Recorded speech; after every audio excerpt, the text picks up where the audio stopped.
जय श्री कृष्णा साहब, आप सभी का मेरे चैनल पर स्वागत है। आइए सुनते हैं ज्येष्ठ मास महात्म्य अध्याय 19 निर्जला एकादशी व्रत वर्णन।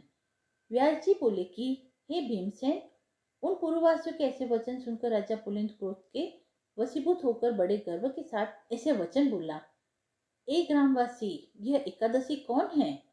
इस दिन किसका व्रत किया जाता है? अरे मूढ़, निष्फल बात क्यों बनाता है? तू अपने घर कुशलता से चला जा, नहीं तो मेरे ये परम दारुण दूत तुझको मारेंगे।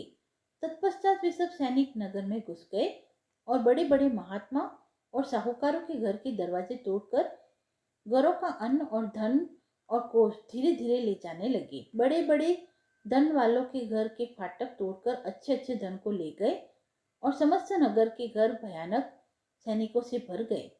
उस दिन पूर्ववासियों को कंद मूल और फल आदि कुछ भी नहीं मिल सका और समस्त पूर्ववासियों का निर्जला एकादशी व्रत हो गया। सूर्य नारायण अस्त हो गए और नगर के बालक तक को जल नहीं मिल पाया और नगर में बड़ा हाहाकार होने लगा। स्वर्ग में भगवान विष्णु सहसा उठकर खड़े हो गए तथा गरुड़ जी को बुलाकर उनके कान में बहुत सी बातें समझा दी तथा गरुड़ जी की सवारी कर शीघ्र उसी नगर को गए और वहां जाकर विविध प्रकार की सेना की रचना की।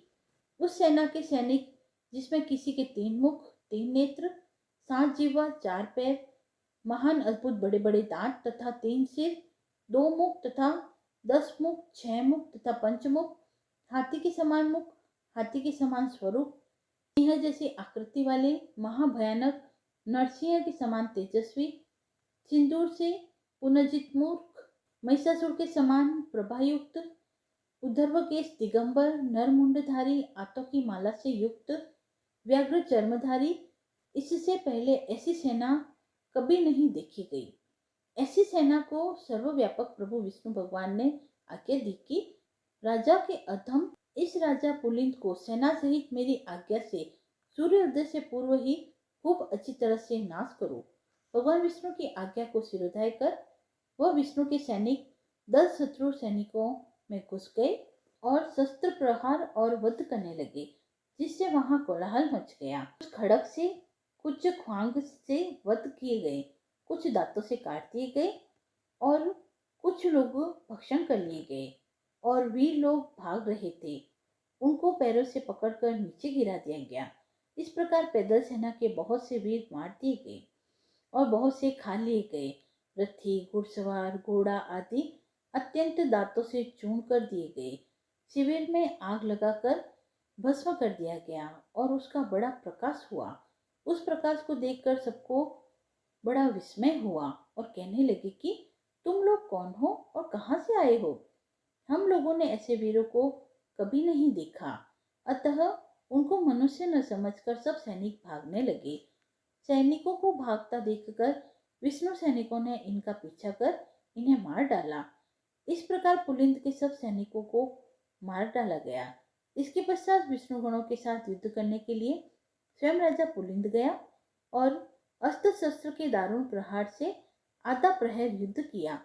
जब उसके साथ युद्ध करने में किसी तरह से भी समर्थ न हुआ, तब मन में विचार करने लगा कि अब हम भी यहाँ से भाग जाएं, अन्यथा यहाँ पर सब नष्ट हो जाएगा।